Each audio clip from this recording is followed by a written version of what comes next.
Assalamualaikum warahmatullahi wabarakatuh. Saya Raihan Ahmad, warga negara kelas 11 IPS 4.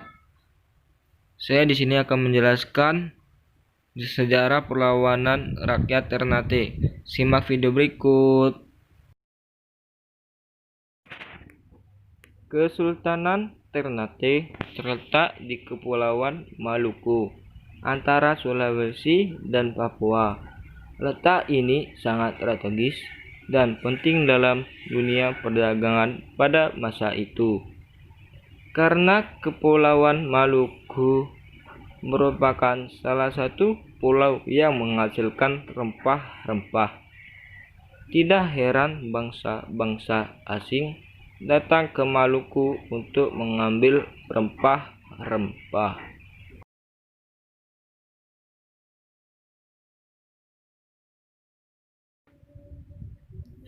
Kesultanan Ternate didirikan oleh Baab Mansur Malomo pada tahun 1257. Malomo juga sekaligus menjadi raja atau kolano pertamanya. Kesultanan Ternate memiliki peran penting di kawasan timur Nusantara antara abad ke-13 hingga abad ke-14.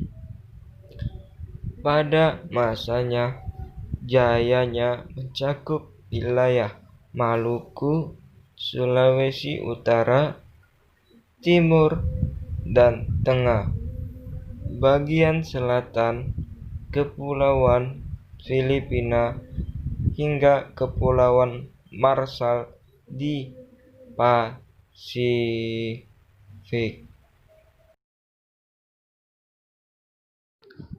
Pada tahun 1580, Spanyol yang telah bersatu dengan Portugis mencoba menguasai kembali Maluku dengan menyerang Ternate.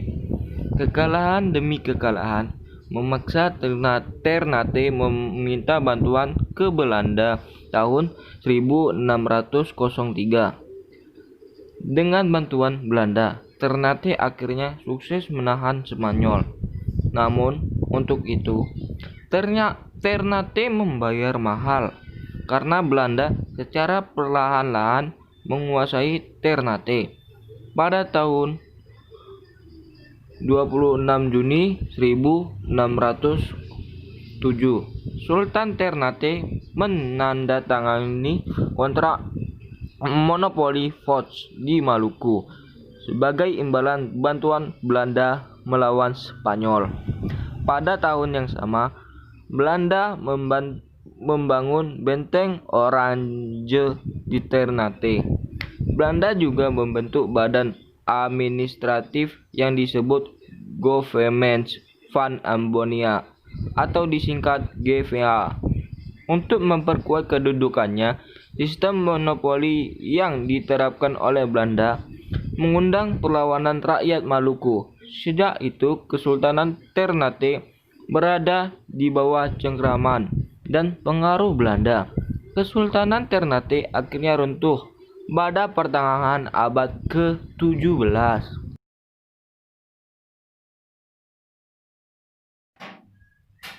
Pada 1512,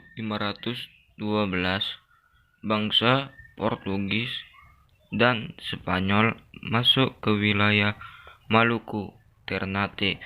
Pada masa pemerintahan Sultan Bayanulla, bangsa Portugis memiliki untuk berhubungan dengan Ternate. Bangsa Spanyol berhubungan dengan Kesultanan Tidore.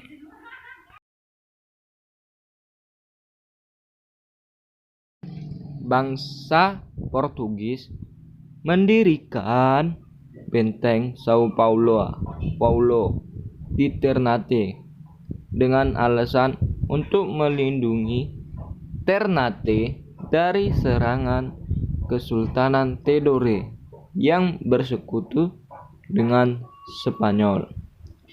Sebenarnya, bangsa Portugis ingin menguasai wilayah-wilayah yang ada dalam persekutuan kedua kesultanan.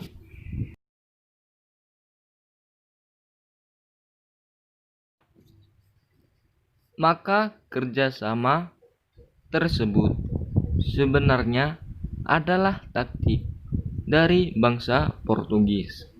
Lama-kelamaan, sikap Portugis semakin membuat Kesultanan Ternate, Sultan Khairun merasa tidak nyaman, terutama ketika mereka mulai melakukan kegiatan monopoli perdagangan dan mencampuri urusan internal Kesultanan Ternate.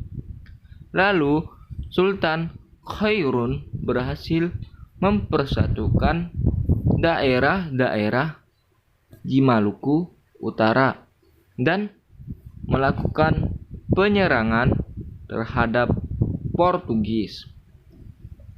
Namun, ia dijebak dan dibunuh oleh Portugis. Sultan Ba'abulullah atau putra Sultan Khairu menggantikannya dan meneruskan perlawanannya.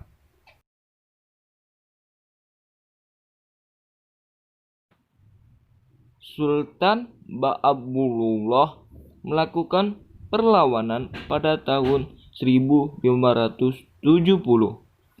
dan berhasil mengusir bangsa Portugis dari Ternate pada tahun 1575.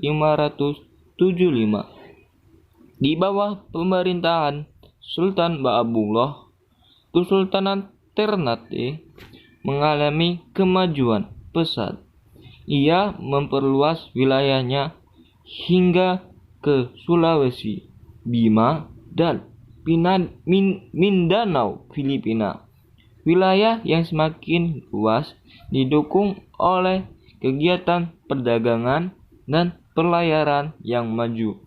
Maka dari itu Kesultanan Ternate ingin bercocok maritim. Hasil utama Ternate adalah rempah-rempah. Majunya perdagangan ditunjang oleh adanya persekutuan yang disebut Uli Lima atau persekutuan 5 saudara yang terdiri 5 wilayah, yaitu Bacan, Obi, Seram, Ambon, dan Ternate. Hasil-hasil bumi ini dapat dipasarkan ke 5 wilayah tersebut. Namun, di sisi lain, kekalahan Portugis menjadi pintu masuk Belanda untuk menguasai perdagangan rempah-rempah.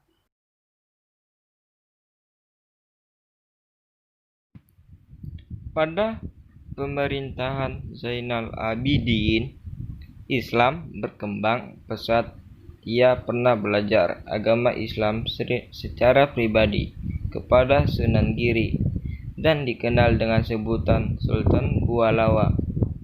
Pada masanya, Islam diakui sebagai agama resmi. Syariat Islam diberlakukan dan lembaga kesultanan disesuaikan dengan hukum Islam. Para ulama dilibatkan. Kesultanan Ternate resmi memeluk Islam pada pertengahan abad ke-15. Lalu diikuti kerabat dan pejabat istana.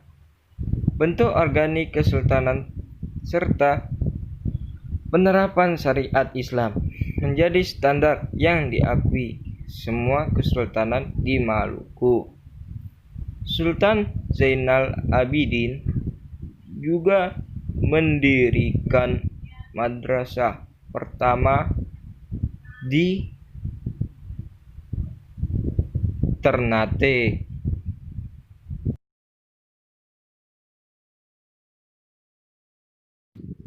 Ternate memiliki adil yang sangat besar terhadap kebudayaan Nusantara bagian timur. Pengaruh itu mencakup bidang agama, adat, istiadat, dan bahasa. Kesultanan inilah yang menyebarkan agama Islam di wilayah yang dicakup dan mengenal dan menerapkan syariat-syariat Islam di wilayah yang dicakupnya. Terdapat pula warisan-warisan dari Kesultanan Ternate ini, yaitu masjid, makam, dan juga istana Sultan Ternate, yang sekarang menjadi tempat museum dan Kesultanan Ternate. Pengaruh Kesultanan Ternate terhadap pada masa kini adalah rata-rata masyarakat Indonesia banyak yang menganut agama Islam. Sekian dari video saya ucapkan terima kasih.